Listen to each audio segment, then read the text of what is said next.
Hi, I'm Paige. Welcome to the Daily Yoga Connection. Last week, Jane welcomed us into September, and we began to explore more deeply one of the three jewels, our Buddha nature or our true self. She asked us to tune into our emotions and to become aware of the stories we attach to them. This week, I'd like for us to continue to open to an awareness of our stories and to bring our attention to the edge that is present for us in our stories. In our yoga, Melissa guides us to explore the edge. And in somatic meditation and embodied yoga classes, she leads us deeply into the intensity of our felt sensations, to our edge. She tells us to breathe into them and to observe the sensations as they change and transform. It's the same with the self-preserving narratives we weave, with the personas, roles, and masks we've accumulated over time that cover over our true natures. We can open up to an awareness of our stories. We can practice ahimsa or nonviolence, not pushing these stories away, but breathing into them, observing them without attachment and with loving kindness. And as they shift and transform, we begin to see where we are in the moment and to allow these layers of our inauthentic self to fall away. We begin to have a deeper awareness of and a connection to our true selves. So, as I practiced this week, as I meditated on the ideas in Jane's challenge and the recent teachings from the Monday meditation classes, an understanding of this idea began to take shape and open up to me. As many of you know, my job is to teach kindergarten, and I've been working long hours, which is really typical for the first part of the school year. When I finally leave work to come home, I'm really, really tired. Over the course of the past week, I began to notice that I was kind of pushing autopilot when I left. I was telling myself that I am an overworked teacher.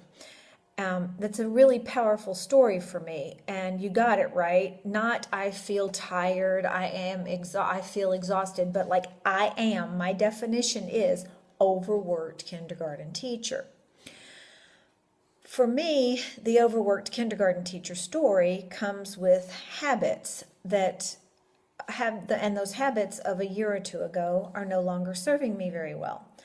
Those habits include vegging out in front of the television or in front of the iPad with a glass or two of wine, which leads to staying up too late, which preserves the stress of the day and piles on more stress and really layers over and kind of shuts down access to my true self. Well, the good news is that I quickly became aware of what was happening, and I was able to do so without judgment against myself. But as soon as I realized that I wanted to let those habits go, my very helpful inner critic grabbed her notepad and pencil and said, "Okay, let's make a plan how to do better." And there I was, ready to take on a self-improvement project.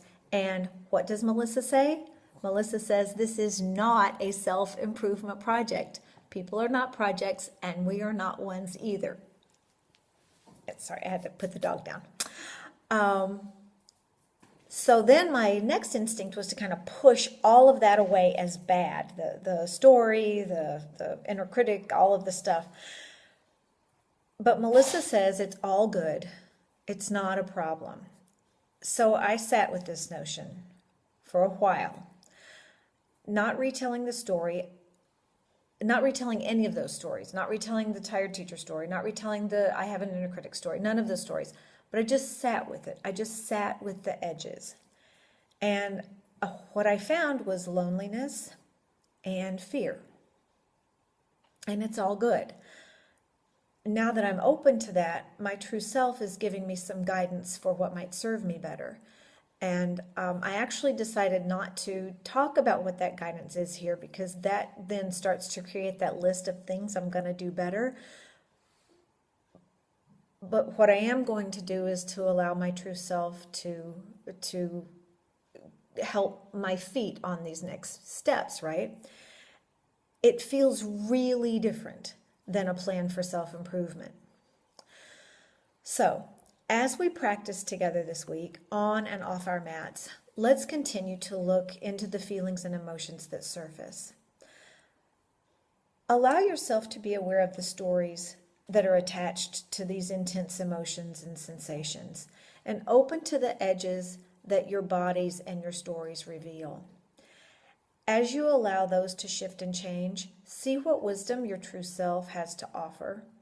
I'm really looking forward to hearing about your experience.